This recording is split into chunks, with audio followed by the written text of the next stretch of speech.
Thank you. Hopefully everyone's still hanging in there with us. Um, so as Gareth mentioned, he gave you a little bit about my background.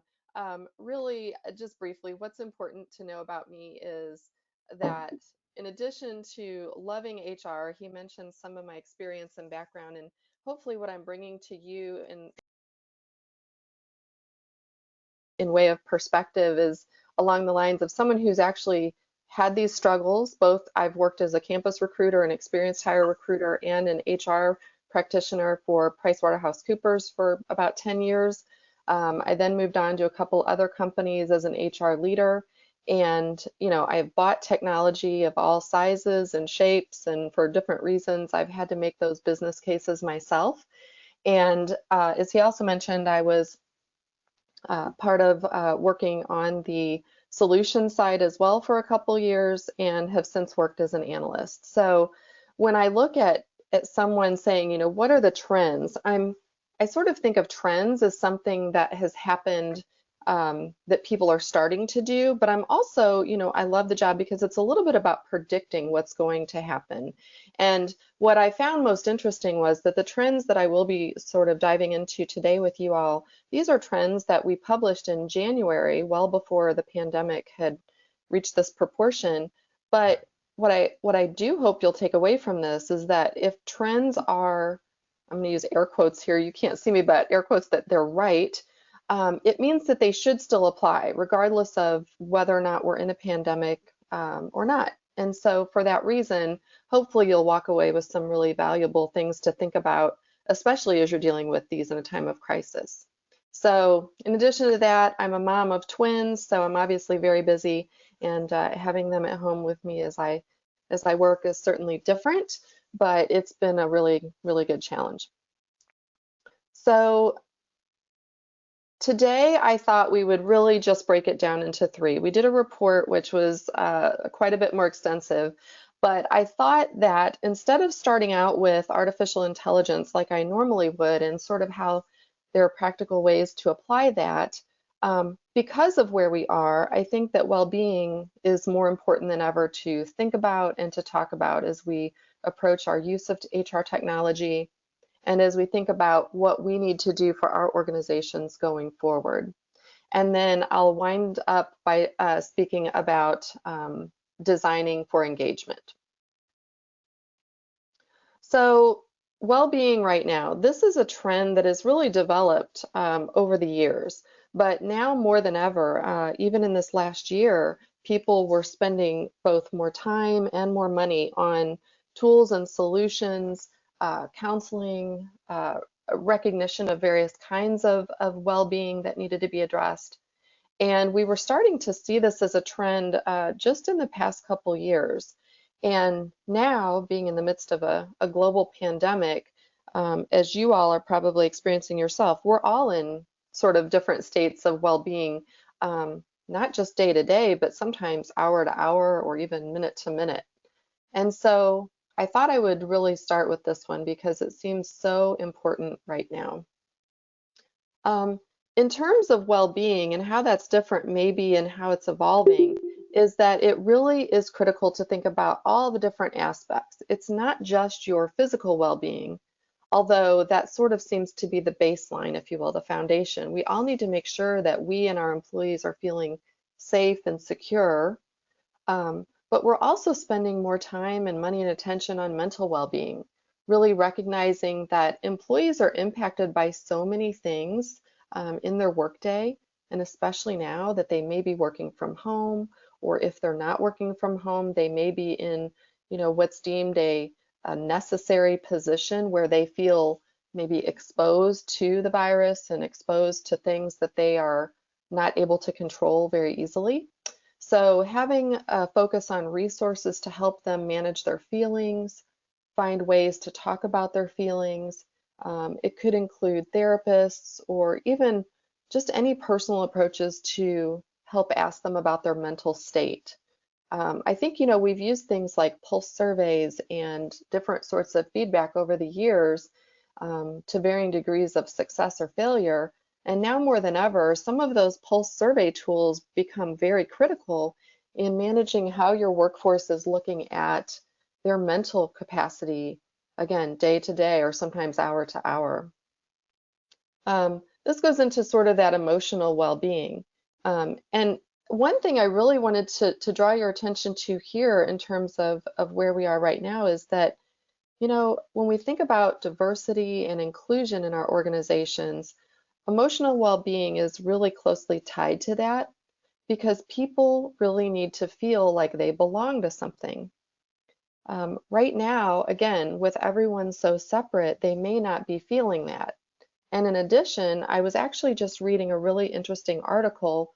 I can put this in the resources afterwards for all of the attendees, but it was called How Microaggressions Show Up in Remote Work and What to Do About It. And it's an article written by a woman named Sarah Morgan, who can be found at the blog thebuzzonhr.com.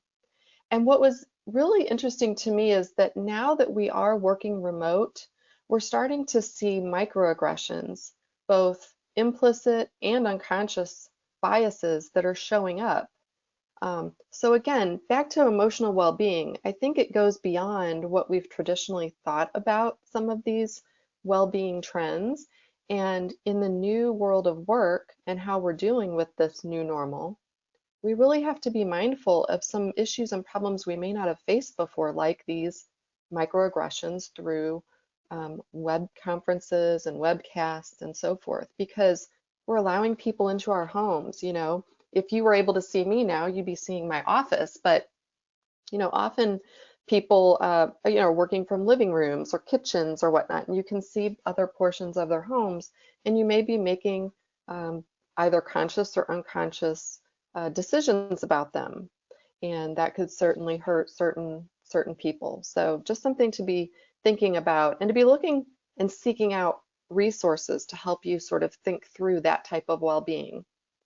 The last one I wanted to really draw your attention to is financial well-being. And I would say over the past 4 years, when I look back through some of the conferences and vendors I've been speaking with, that really seems to be starting to take a major place among the well-being stage. I know back when I was a practitioner, we had employee assistance programs. I'm going to forward here a little bit to the history while we're talking.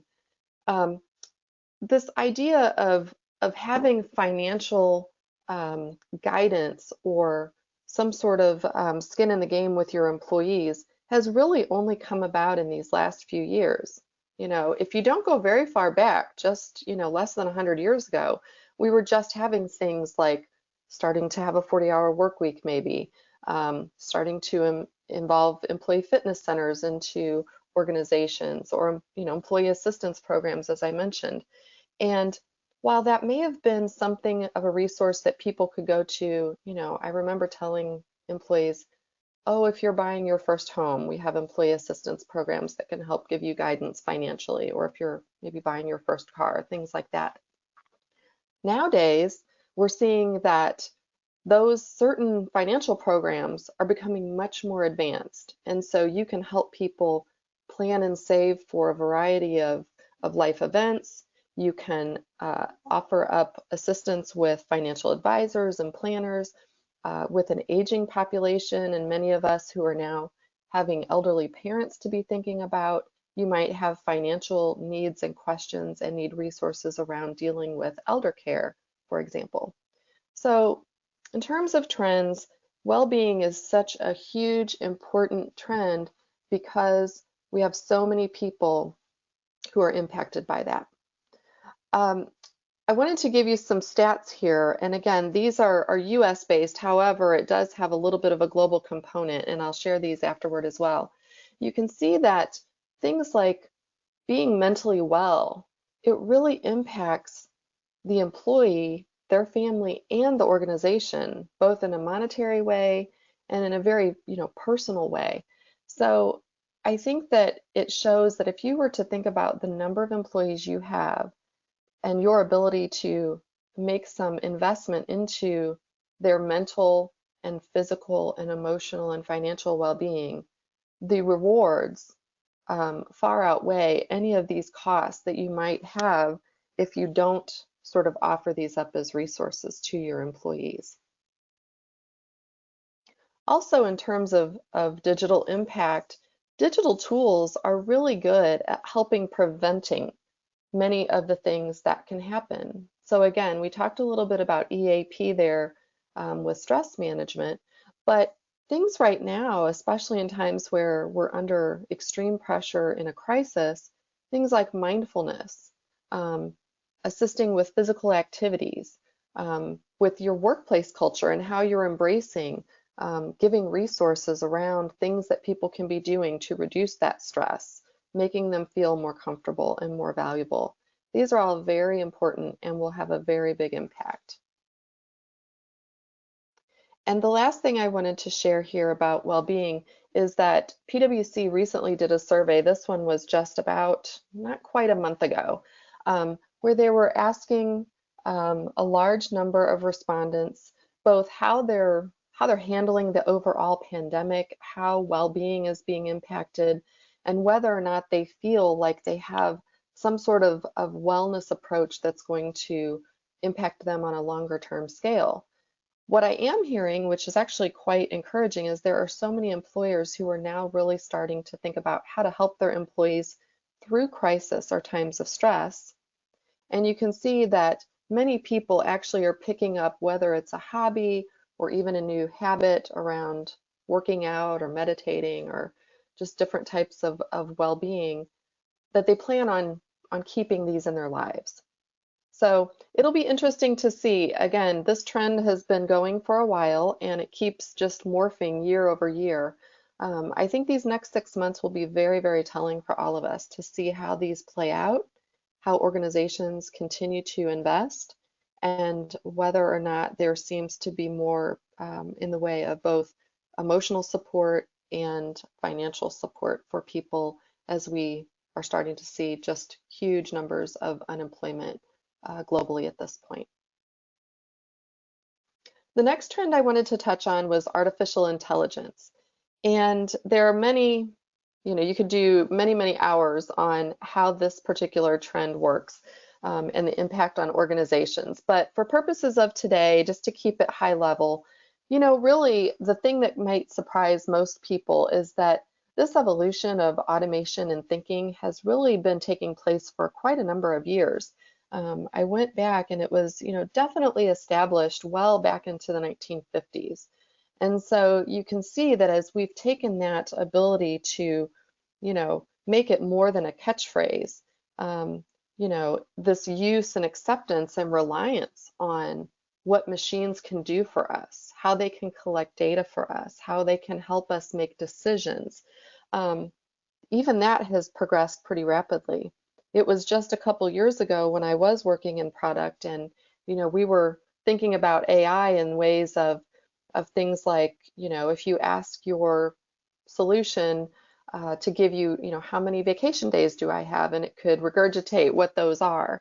Back in those sort of very early interactions, we're already seeing great progression in the way that things are being intelligently communicated, recommended, and suggested to us as employees. Right now, the biggest focus, regardless of where you are in the employee life cycle in terms of your technology that you're looking at, it's really all about personalization, being able to track, personalize, and recommend future contacts with the individual so that those interactions start to make sense. So for example, when I talk about, being able to have your digital assistant maybe tell you how many vacation days you have left, the idea is that in the future, or even today, being able for it to then suggest to you or notice that you've not used your vacation time and recommend that you take that vacation time.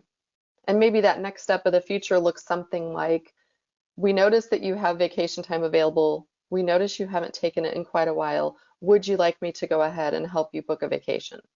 So kind of a simplistic example, but if you can imagine that through the entire employee life cycle, you can see that using personalized and automated processes and practices, it takes a lot of the work that humans don't necessarily need to be spending time looking up and bringing those to the forefront. perspective of how this can help you beyond just answering simple questions that you might have looked up on your own, it can really be used to help you think about who to hire and who to promote, how to build your teams and manage rewards or develop your people. You know, if you can imagine sitting in your office interviewing someone and they ask you questions about maybe does your company offer sabbaticals? Does your company offer a certain other type of benefit? Maybe this is something that in the past you would have had to look up, get back to them, go to HR, who knows? But imagine a way to interview people so that there is constantly a feed of information, whether that's audio or written, that as questions are coming up from a candidate, you have that information being fed to you immediately. Using tools and technologies to do this as you hire, as you have promotion conversations, as you think about moving your team based on their skills. These are all ways that artificial intelligence is helping us today. The other thing here I wanted to mention is also about reducing bias. So artificial intelligence is currently working to help reduce bias in hiring. As I mentioned before, the microaggressions and the bias just in the interactions that we are having, whether it be face-to-face or video to video, is certainly something to look at. Thinking about how you can actually use these automated and intelligent tools to reduce bias in the way that you hire is extremely important. And again, this is something that as HR leaders, as recruitment leaders, we need to actually seek that out. So regardless of what solution you're using or combination of solutions, that is certainly something to question and to focus on with your current providers. And if you don't get a good answer, then that's certainly something you should be looking for because it's currently being offered now. I also just wanted to mention that AI is also becoming more important to people who are being recruited in general. And the way that your organization uses artificial intelligence and machine learning is something that candidates are looking for. And sometimes, according to a recent report by ADP, they're finding that people are actually being lured away from their current jobs because they would rather work for companies that have solutions in place to help make sure that they are getting to do the most value-added work possible. In terms of mobility, I wanted to talk a little bit about continuous recruiting. So we've talked a little bit about hiring externally, but I also wanted to mention that it's important to think about how artificial intelligence is impacting our internal recruiting as well, because we're able to, regardless if you're talking about maybe your talent acquisition tool, it could be your workforce planning tool, it could be your performance or learning tool. All of these, as they have more and more opportunities to assess data and make recommendations, can help you make those movements within your organization. You start to really look at individual employees' skills. You're able to easily track how they're changing. You're able to break down silos because you're able to look at projects company-wide versus just within your own department, for example. And it's when you start taking those opportunities to use learning to both entice and to develop candidates as they're coming into the organization, you're able to maybe use things like artificial intelligence to give those very realistic job previews. It can also be very helpful for letting existing employees know about job opportunities that are within the organization that maybe they've never thought about. And I also put on there to inspire the steps along the career path, because I know when I started my career, it was certainly more of a linear progression. And what we're finding today in our research with the other HR Federation analysts is that it's much more of a climb in many different directions, right? So you may be sort of heading one path, and then all of a sudden you're seeing sort of the skills gap and how your skills are applicable to completely different roles you may have never considered before. I want to just briefly show this video, if I can click on Collaboration is only possible when we're all connected. This is not, sorry, I'll let it play for You're just a moment. You're a goldmine of knowledge and insight, and so are your colleagues, those few you know, yet worryingly those many more you don't. Millions are wasted in trying to find one another. Pitches are lost, and project teams are rarely optimized. For too long, we've relied on serendipity, mass emails, and asking around. We simply don't know each other. The solution is ProFinder, the world's first expertise exchange using matching technology. Imagine now instantaneously And knowing so I everyone in wanted your to just department, briefly show without you a question. solution, not to Everything's in recommend one that run, particular clean. solution, but to show some of the capabilities that are available when you start thinking about mobility, internal recruitment, career progression, and all being able to see what skills people have in a way that we never did before.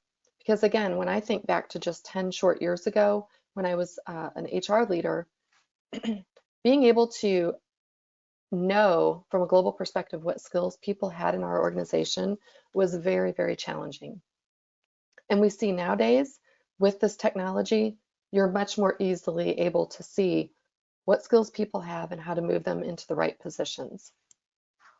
The last trend to touch on this morning is designing for engagement. And we see that engaged teams are consistently outperforming non-engaged teams. Pardon me.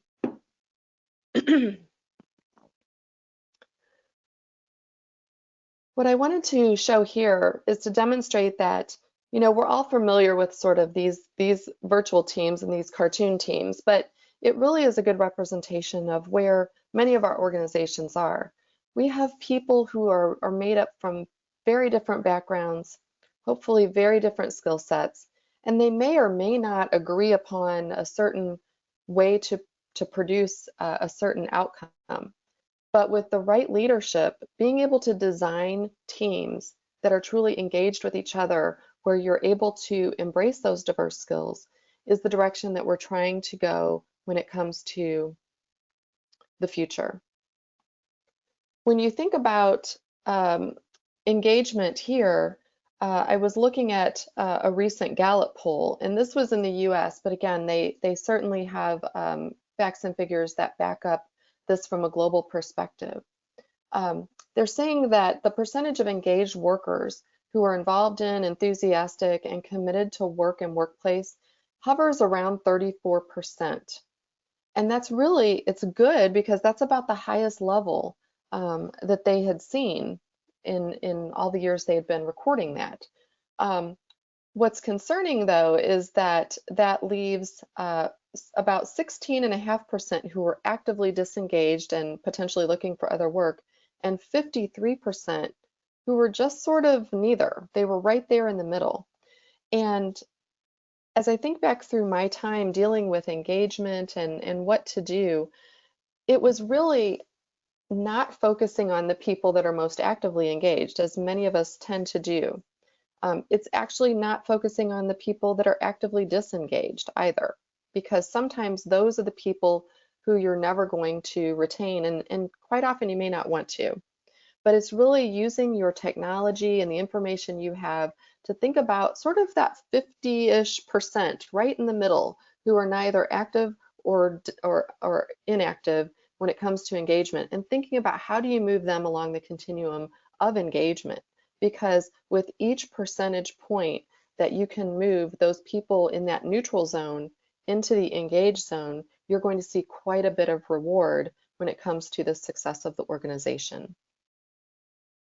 You'll see decreased turnover, performance has been something that goes up, and obviously financial success, they're saying, at 4.5 times what you would normally be getting. And this was based on a Hay Group global study that was done. And again, I'll give links to that afterwards.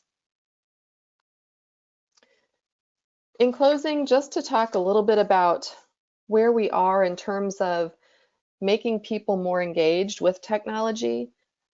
The important thing about this particular study, which came out from PricewaterhouseCoopers Consumer Intelligence series, is that if you look and notice the bands of dark gray, these are all tasks that people are starting to say they are okay if they're done with automated AI, machine learning, any type of digital resource or tool.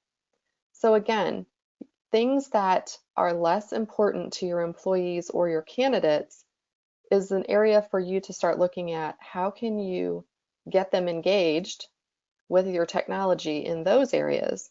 And then the areas that appear more in that sort of maroon to brighter red, those are the number of people who prefer those face-to-face. So still quite a mix, but it's definitely trending where some of those more task-oriented things, people really are getting more comfortable having engagement through technology.